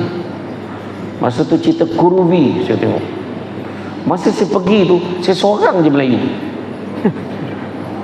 Masa tu kebetulan saya balik kampung pergi mana dah, saya pula ada program. Saya pun stay lah, lepas tu round entah macam mana boleh masuk, beli popcorn magai, duduk sebelah kawan-kawan India ni semua. Dia orang semua kejap tengok saya. Cindian lah dia tanya saya. Dia ingat saya Cina campur India. Bukan, tapi syok cerita tu, terangkat kaki tengok je. Dah patut mati, hidup lagi wayang tu. Macam tu. Tu sebabnya tak, contohlah kan, bakat kita tak tahu. Macam tadi Ustaz cakap tadi, boleh nyanyi lagu Arab, boleh nyanyi lagu Korea, boleh cakap Korea dengan fasih. Berkata-kata cakap ni, ya Allah Akbar. Abu taknya setiap minggu tengok drama Korea back to back. Dan contohlah kan. Jadi makna kata semua tu ada, tetapi kita sebagai ibu bapa kena pantau. Kan, bagi guideline apa yang boleh, apa yang tak boleh. Macam ni caranya. Oh, macam tu. Dulu anak-anak dulu kita bakat tu kita ikutkan kawan. Macam yang kita cerita tadi, naik bas kan, tekan kat mana berhenti kita tahu. Dulu main guli. Main guli, budak sekarang apa dia heran guli tu. Dia bayar RM5 dapat sebaban sampai buat balik. Kan? Dulu yang hebat main guli tu dia ada dua format. Satu main pom yang bulat tu, yang kita pukul pap keluarkan guli tu. Satu lagi main first second. First, yang second tu letak. Bayangkan daripada sini ke tiang mikrofon yang sana boleh kena tu balik guli. Maknanya target tu, bayangkan dia punya aim tu. Bayangkan, berkena sebiji bayar 2. Bila datang bawa dengan riak, bawa guli yang banyak, ini mesti power ni, guli tu banyak. Ada tu dulu, sekarang orang dah tak ingat. Maknanya game-game yang orang main dulu tu semuanya ada seni dia. Contoh main bola sepak petang-petang, mana ada tiang, tak mampu, pakai tiang gol slipper je. Tiang gol slipper. Tapi sebelum main tu perundingan, kemahiran perundingan dah berlaku nak bagi tim. Okey, mula tali laili tamplum tak jadi. Tim kau besar-besar mana boleh tali laili tamplum. Sampai maghrib tak jumpa tim. Kan? Ada tu bagi. Tu belum tengah-tengah main, seorang tu tersepak bola tu pergi masjidan, kena kat pasu bunga orang tu. Bukan semua orang boleh masuk dalam rumah tu jumpa tuan rumah. Mesti ada seorang. Engkau lah, kau baik dengan makcik ni. Engkau lah. Betul. Assalamualaikum cik. Salam Pak. Cik tadi budak ni sepak kuat sangat, kena pasu, minta maaf cik ya. Cik nak ambil bola boleh? Boleh. Jangan sepak kuat sangat. Okey cik, nanti saya cakap dengan dia orang. Dah main elok. Masih cik. Woi, sambung. Kemahiran perundingan, nampak? Benda tu tak ada kat budak-budak sekarang. Budak-budak sekarang dia tahu zikir. Subhanallah. Subhanallah. Tak makan, tak minum. Subhanallah. Ya Allah. Astaghfirullahalazim. Bayangkanlah, sampaikan ada mak sahabat saya cakap bila tengok anak dia main game, kalaulah main game ni zikir, dah ramai jadi wali dia, berjalan atas air. Dia boleh tak makan, tak minum, main game boleh tak? Kan?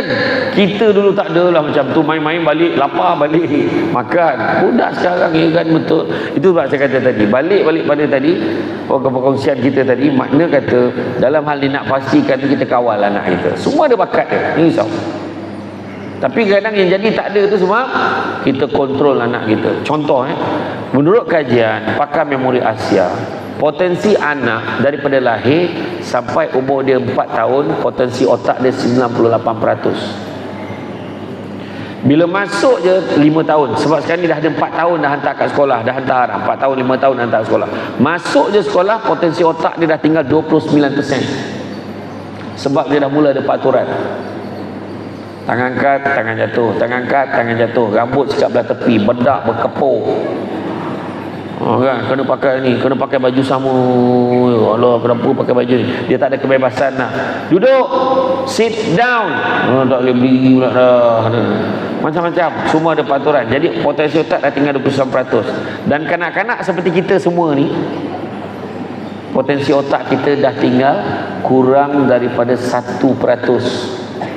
Yang dia bukan kata tak ada otak tau, kena faham maksud saya ni, potensi otak tu yang digunakan. Kan salah faham lah. Potensi otak daripada 1% tu menurut kajian, kurang dari 1%, yang mana lebih dekat kepada kosong daripada dekat kepada 1. Maksudnya apa? Maksudnya umur macam ni dia dah malas nak siap cakap, aku malas nak fikir lah. Bayangkan potensi. Dan saya ajak orang lain, boleh tak kau jangan fikir? Dia cakap orang lain. Mana? Dia banyak potensi otak tu boleh berkurangan sampai macam tu. Tak payahlah pening-pening kepala. Semua tak nak. Cuba tengok. Tak percaya tanya guru besar. Bila time mesyuarat, cuba tengok. Time hal-hal lain. Cuba tengok. Okey, ada berapa soalan? Yang seorang tu? Berapa soalan? Tak ada. Tak ada. Round. Tapi keluar je daripada tu, aku tak puas hati betul dengan guru besar ni lah.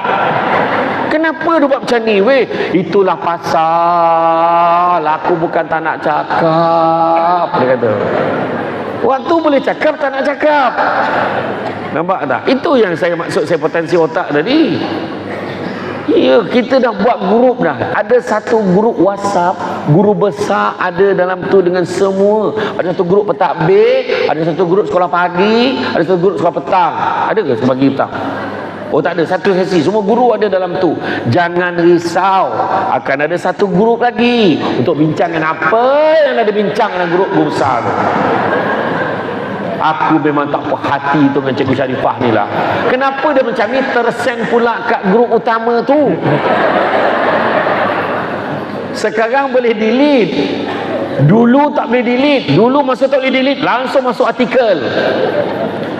Seorang yang jujur itu ada 5 ciri. Maka ni dengan harapan benda tu kata ke atas, guru besar dah tak baca dah ke atas tu. Dengan harapan macam tu. Ya, sebenarnya itu maksud saya tadi. Dia dah malah nak fikir. Malah itu sebab beza lelaki dengan perempuan pun ada beza. Itu kemudian lah dalam ceramah yang lain. Sebab cara mandang tu dah tak sanggup saya tengok dah. Kan? Macam tak puas hati kan. Apa benda ni cepatlah. Kau berapa dah weh? Kau 10 tak makan lagi. Saya jangan risau. Saya tak bersetuju dengan moderator kata kita akan ceramah sampai pukul 9. Saya tak setuju. Kalau moderator nak terus sampai pukul 11, saya akan turun kat bawah dengar.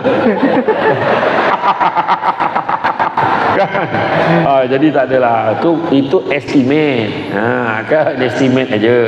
Yang nak tengok yang paling resah sekali itulah yang kat sana. Saya difahamkan guru-guru kat sini dah makan siap-siap petang hari Jumaat. Jadi dia akan puasa malam ni. Macam tu. Dia mau hormati tetamu, gurau je.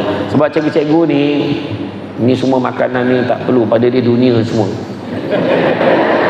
Betul cikgu-cikgu ni, yang penting ambil gambar. Maka aku tak tahu dah kata. Kan. Jadi wallahu alam, saya serahkan kepada moderator sekalian. Baik, terima kasih bagi Ustaz. So Ustaz pun dah maklum tadi sekarang hampir pukul 10 kan. 9 ke 10. So macam mana pihak pengajuh? Boleh teruskan soalan lagi? Boleh? Tak nak makan Ustaz. Bukan dinner Ustaz, siapa ni? Okey, so Ustaz, soalan kita seterusnya Ustaz.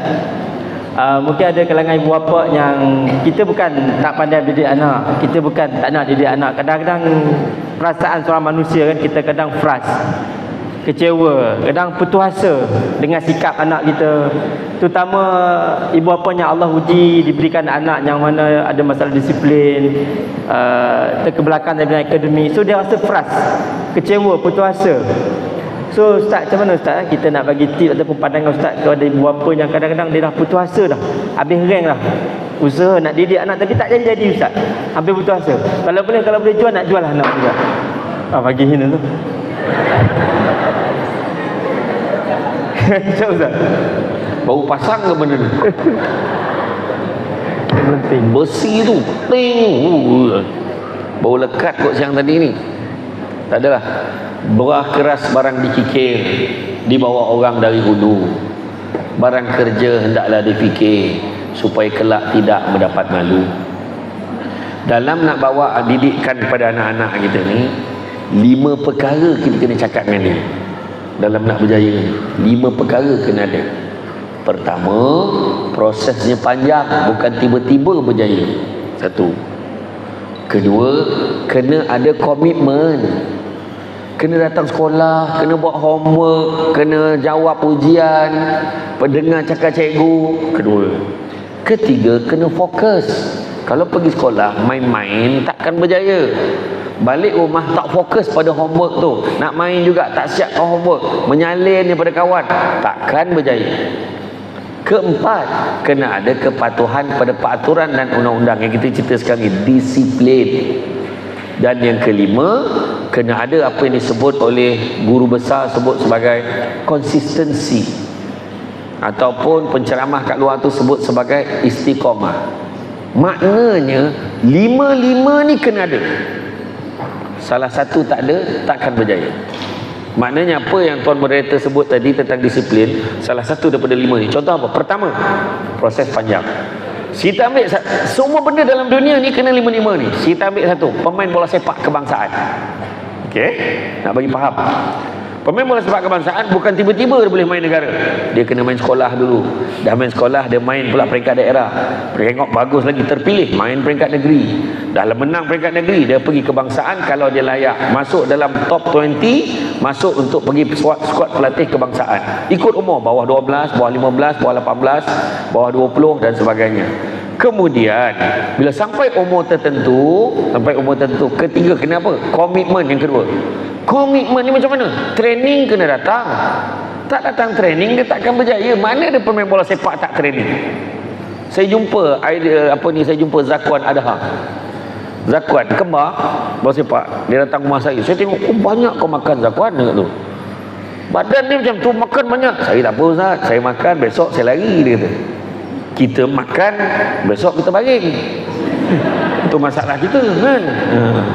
Kan dah macam dia lepas makan kan dah mula dia macam ni. Tulang hilang kan. Jadi beza, dia kena komitmen, hari-hari training, lari berapa kilometer sehari, kalori nak bakar berapa, semua. Kemudian yang ketiga, kena ada fokus. Bila coach ajak bola macam ni, kau kena sepak. Maknanya kalau bola sampai kat midfield, kau dah kena ready dekat sini. Semua nak kena fokus masa training tu. Keempat, disiplin. Mana ada pemain bola sepak kebangsaan yang tak ada disiplin? Dulu kalau kita ingat tak skuad pelatih kebangsaan digugurkan pada skuad kebangsaan sebab ditangkap kalau pada waktu malam ikut pintu belakang, panjat pagar pergi kelab malam. Bila kena gugur skuad kebangsaan sampai mati tak boleh wakil Malaysia sebab dah ada rekod. Faham tak? Jadi yang kelima, konsisten. Makna prestasi dia kena okey, maintain. Kalau kejap skor, kejap tak boleh main striker. Tak terpilih dia. Kalau dia main tu pula kejap-kejap main, kejap-kejap drop, kejap-kejap okey, kejap-kejap tak okey, pun tak boleh. Dia mesti konsisten. Makna lima-lima kena ada. Macam tu jugalah dengan anak kita nak berjaya dalam peperiksaan. Prosesnya panjang. Kedua, kena ada komitmen datang sekolah, buat homework. Ketiga, fokus dalam kelas. Keempat, disiplin. Kanak-kanak yang tak disiplin, pelajar-pelajar tak disiplin, kena gantung sekolah 2 minggu. Tanda-tanda awal nak gagal. Kalau anak-anak kena gugur, kena keluar dari sekolah, kena buang sekolah, lagilah apa masa depan dia. Dan begitu juga konsisten. Konsisten tak boleh hari ni malas, besok rajin, malas tak boleh. Kena buat sesuatu, dia tak boleh biarkan. Maka tu sebab bila kata bab disiplin ni kita kena train. Dan apa yang kita kena buat? Pertama, sebagai mak ayah, bagi nasihat.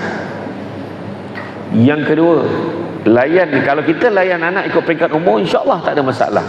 Lagi satu, kita kena kenal pesakit kita. Jadi doktor kena kenal pesakit. Kalau tak kenal pesakit, bagi ubat tak cukup, tak ada kesan. Terlebih bagi overdose. Kena tahu anak sulung ni kena macam ni. Anak kedua ni kalau selotop dia okey. Anak ketiga kena marah dulu. Marah 3 kali baru dia okey. Yang seorang ni selagi tak sampai penampar tak jalan. Contoh, ibu kan, contoh, ada satu perangai anak. Towel, kalau mak saya dulu sebut kensal. Orang tua-tua dulu kensal. Towel tu kat lantai. Maknya boleh guna kaedah ni. Apa ni? Ni towel tu kau buat lap kaki ke apa? Sida balik. Besok tu bising lagi. Apa ni? Lagi bunyi lagi. Engkau ni, ya Allah Akbar, hari-hari benda yang sama. Tapi kaedah kedua, mak dia boleh cakap, ni mama nak tanya ni, anak mama ni sayang mama ke tidak? Sayang lah, jangan nak tipu. Cakap tu, sayang ke tak? Sayang. Okey, kalau sayang, tentu dengar cakap mama kan. Yang mana tak dengar? Tu nampak towel.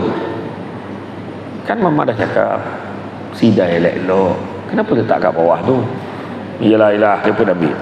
Hari kedua masuk bilik, nak tanya sayang mama tak? Langsung dia capai towel. Tak sempat cerita benda lain. Dia ada 2 kaedah. Satu lagi, anak balik bawa result peksa, kan kena sign. Tak tahu ada lagi ke tak, saya tak tahu. Dulu kan kena minta sign mak ayah, kan, minta sign. Kadang-kadang kalau kena marah tu, kadang ya ni cikgu minta sign, minta tanda tangan keputusan peksa. Mesti kau berdiri situ. La ilah, bapaknya pun berdiri situ. Apa teruk sangat bahasa Melayu kau ni? Kau ni bangsa apa? Mak bangsa apa, dia tanya anak. Bahasa Inggeris kau teruk sangat, dia besar. Belum pernah ada keturunan keluarga kita pencapaian bahasa Inggeris seperti what happened. Oh, dia cara dia tu. Matematik, astagfirullahaladzim. Kau belajar ke tidak? Ini kau belajar ke tidak? Sudahnya bila kena marahnya tu, dalam kepala otak dia tak dengar pun. Cepatlah. Dia kena berdiri tadi. Sudahnya penggal akan datang, dia tiru sign bapak dia. Bapak dia punya marah macam bapak dia best student sekolah. Wahai bila dia gali balik keputusannya di sekolah lama bapak dia, keputusannya lebih teruk pada tu. Nah, kita bukan nak buka memori sila, tapi kaedahnya anak-anak ni kita kena reverse sikit. Bila anak ya ni cikgu suruh sign keputusan, tak apa, pegang, duduk. Okey, sekarang ayah nak tanya bahasa Melayu macam mana? Bahasa Melayu okey lah ya. Dapat apa? Dapat B. Mana okey B? Tak apalah, penggal akan datang, ayah nak dapat A. Boleh? InsyaAllah saya cuba. Okay. Bahasa Inggeris macam mana? Bahasa Inggeris teruk lah ya. Tengok, dia sendiri cakap teruk lah ya. Dapat berapa? Dapat C. Apa teruk macam tu? Habis macam mana tu? Itulah cikgu dia cakap, kita kalau nak bagus bahasa Inggeris, kita kena selalu cakap bahasa Inggeris. Okay? From now on. Bapa. We have to talk in English. That's not right. Thank you I talk around about. Bantai mana yang bunyi aja. Okay. Lepas tu matematik kan? Matematik lagi teruk kan? Dapat apa? Dapat E. Astagfirullahaladzim. Apa teruk sangat?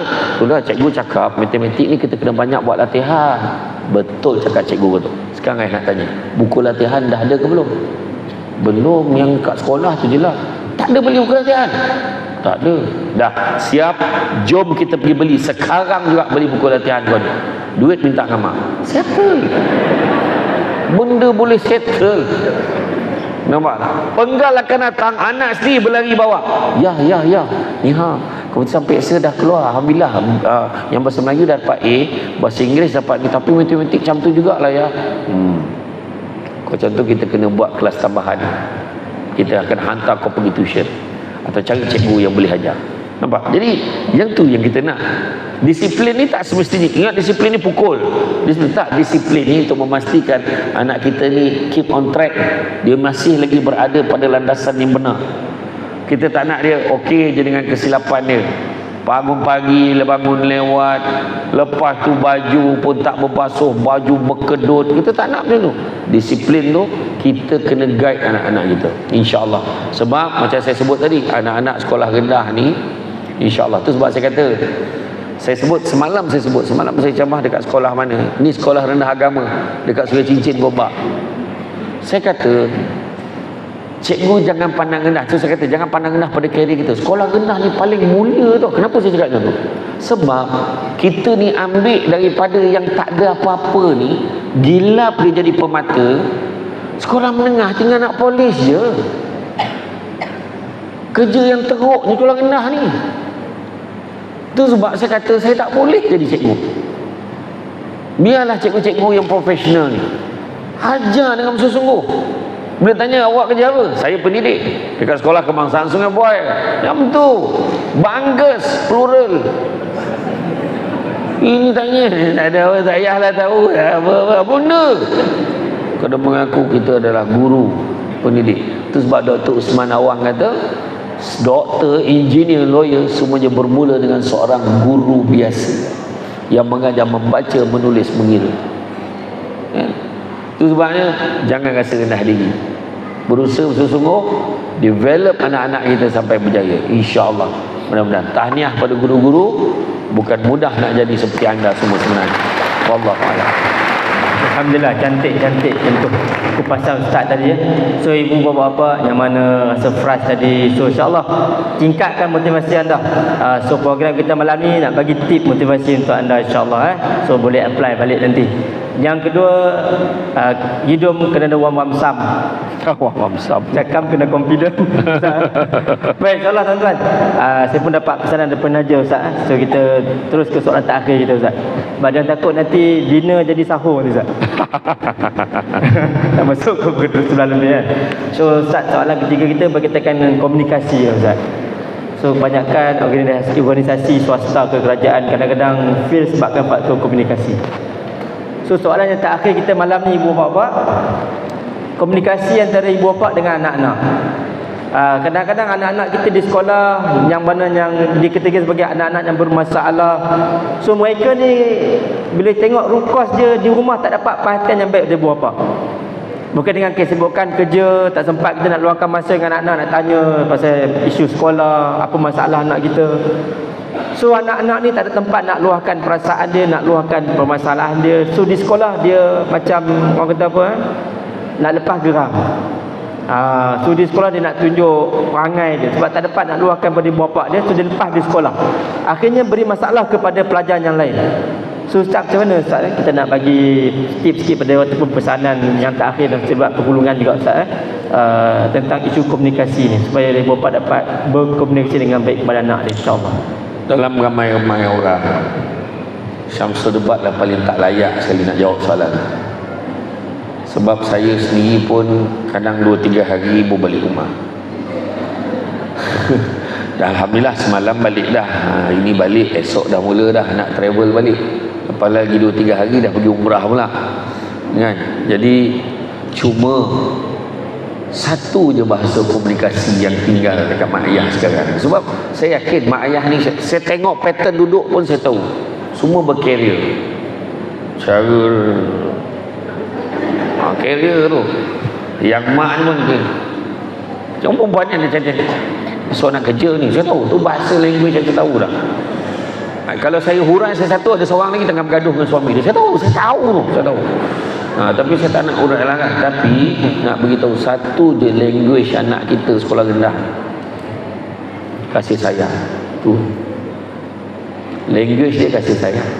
Anak bukan tak faham tau mak ayah dia kerja, tapi apa yang teruk sangat kerja sampai ayat tu selalu sangat soalan tu saya. Mak ayah sibuk dengan kerja sehingga tak ada masa. Ni bukan drama swasta membohong kalau kau tak boleh balik. Tak ada. At least balik tu, quality time tu adalah at least tanya anak, macam mana belajar ni? Okey. Okey lah. At least tanya. Susah tu lah, susah sikit lah peksa ni. Susah. Ya ke? Tak apa. Buat lagi insyaAllah. Okey je tu. Usaha sikit insyaAllah okey. Ayah yakinlah dengan anak ayah. Ayat tu ayah yakinlah dengan anak ayah. Happy dah dia dengar. Dia yang jadi masalah tu adalah kita reject anak kita. Kita langsung tak ambil tahu. Kita bagi berdasarkan alasan sibuk, penat. Jangan. Anak kita ni kejap aja. Sekolah rendah ni bukan lama sangat. Sekejap je. Tiba-tiba anak kita dah bersuara. Ya, apa dia? Nak kahwin. Macam pun semalam je ke sekolah rendah.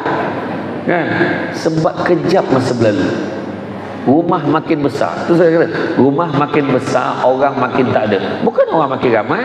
Anak seorang-seorang masuk asrama. Balik dari asrama dia duduk dengan kita. Tak, masuk universiti pula. Masuk universiti balik dah nak kahwin. Macam mana? Sekejap je. Jadi jangan kita buang masa dengan benda-benda ni, alasan ni tak mau dengar. Orang yang bijak bukannya nampak masalah pada setiap jalan, tapi nampak jalan pada setiap masalah. Aku ni sibuk, macam mana? Balik, sampai ke telefon. Yang cakap dengan anak, siap, jom kita pergi makan. Dah, bawa pergi makan. Pergi makan, masalahnya ya, dekat meja makan yang bapak kan, yang mak Shopee, kecil-kecil Shopee. Yang anak yang anak yang umur 4 tahun main game 2-3 tahun. Yang nenek kat tengah tu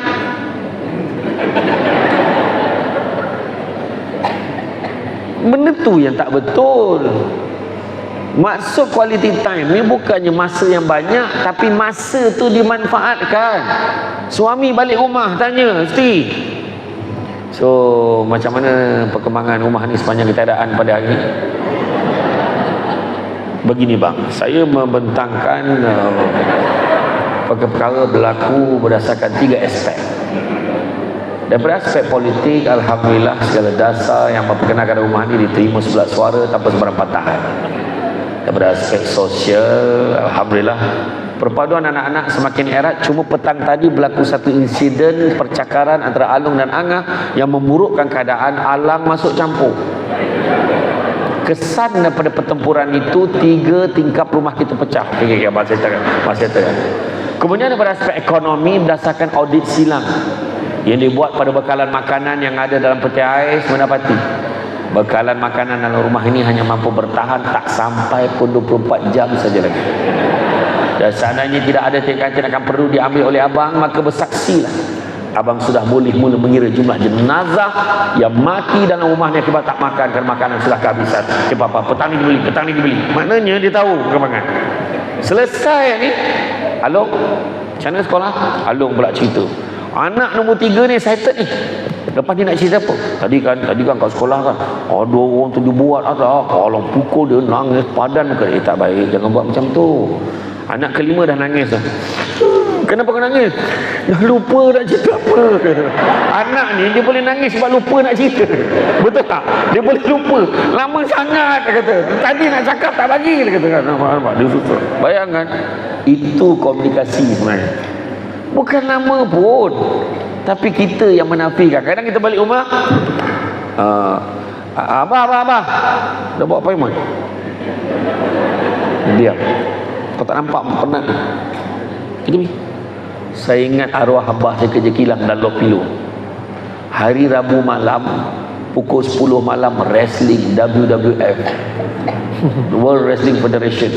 Malam tu Morocco lawan dengan Hulk Hogan. Seronok tengok. Abah tak balik-balik lagi, abah tak balik lagi. Lepas tu abah balik, bah.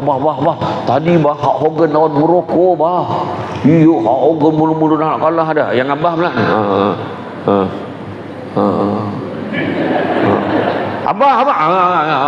Abah punya. Oh ya ke? Oh, habis menang lah Hulk Hogan. Menang bah. Okay, alhamdulillah. Apa ni, abah nak mandi ni? Ada apa nak cakap lagi? Tak ada apa. Dah pergi tidur besok sekolah kan? Dalam penat dia, telinga dia bagi ke anak. Nampak? Walaupun dia mengangang tadi kan. Iya. Arwah abah saya, komunikasi dia. Dia nak pergi ke mana? Dia nak pergi keluar nak cari kayu api. Sebab dulu dapur, walaupun ada dapur gas, dapur kayu api kat belakang ada juga. Nak cari kayu api. Sebab bila masak lemak cili dengan kayu api ni, lain sedap Jadi abah kata apa? Ni abah keluar ajak dengan mak, Sefel 8. Dia kata Sefel 8. Balik nanti abah tanya.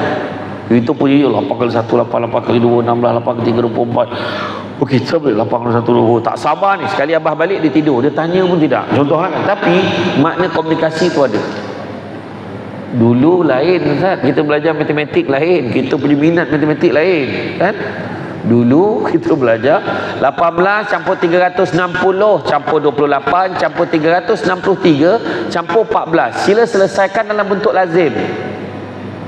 Masa tu mana ada kertas A4, dekat kertas surat khabar yang iklan rokok yang ada ruang kosong tu, situlah kita tulis kan. Ni tu mula-mula dia tangan 3 dapat berapa. Dulu macam tu. Sekarang ya Allah, dalam sebuah ladang ada 300 ekor lembu. Separuh daripada lembu adalah kambing.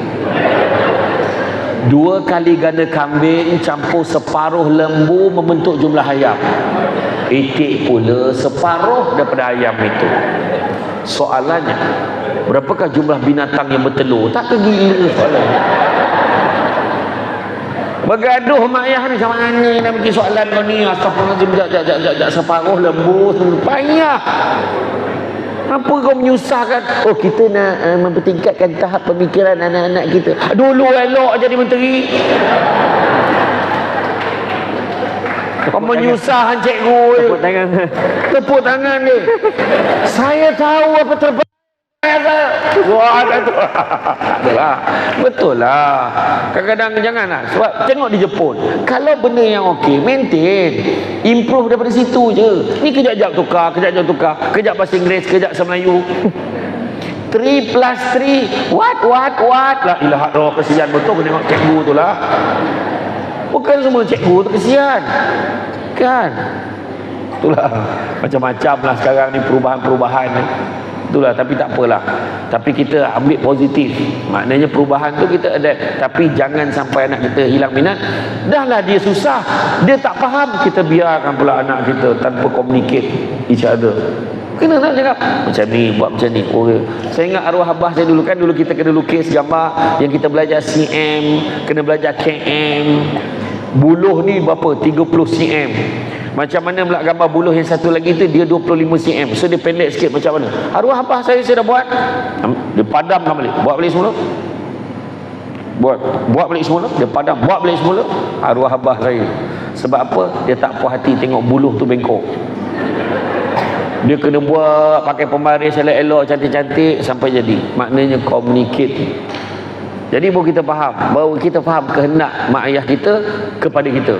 Macam itulah standard dia. Sampai hari ni saya tak boleh tengok benda berterabur, tak boleh tengok benda tak kemas, saya tak boleh. Itu sebab kalau tengok kuih tu sempong-sempong, sengit-sengit kuih tu, saya mesti tegur. Kenapa macam ni kuih ni? Dah mak ajar macam tu. Kuih ni mesti elok, mesti kemas dan sedap. Sebab saya tak sedap, saya cakap, saya tegur. Bukan saya maki, tapi saya nak dia improve. Dia nak berniaga macam mana? Contohlah kan, itu cerita lain lah. Maknanya kena panggil lagi ni, banyak lagi tajuk nak cerita. Jadi itulah dia tuan-tuan dan puan-puan. Daripada saya, bak kata orang kan, yang paling penting sekali komunikasi ni ikhlas, kasih sayang. Anak-anak nak kasih sayang je, umur-umur macam ni kasih sayang, tolonglah bagi. Macam tadi kan Ustaz tanya tadi, siapa yang dah cium anak dia? Anak yang kecil-kecil ni kalau kita dah biasa cium daripada kecil sampai besar, dia tak ada apa, okey je, mesti nak cium dulu. Dia tak cium abah pun. Anak saya dah form 5 cium abah lagi, cium abah. Yang tak payah cakap pun, bila salam tu tarik je. Cium. Kau tak pernah cium daripada kecil, mesti mak nak cium, oh tak dapat. Tu bangka pahal tiba-tiba nak cium aku ni. Kita kena biasakan. Jadi insya-Allah saya yakin kita boleh improvekan untuk anak kita. Inilah masanya, tak ada masa lain. Sebab anak kita masih di sekolah rendah, masih ada masa. Jadi tuan-tuan dan puan-puan, bak kata orang sepada-pada tupai melompat akhirnya jatuh ke tanah jua, walaupun perkongsian sudah tamat, mudah-mudahan meresap ke dalam jiwa. Cantik dipandang rumah penghulu, kayu tu ukir dari papan, alang-alang menuntut ilmu, sebutir pasir kembang kalah menjadi intan. Tenang-tenang air di laut, sampai kolek mudik ke Tanjung, hati terkenang mulut menyebut jasa baik pihak sekolah menyebut rasa. Itu saja daripada saya.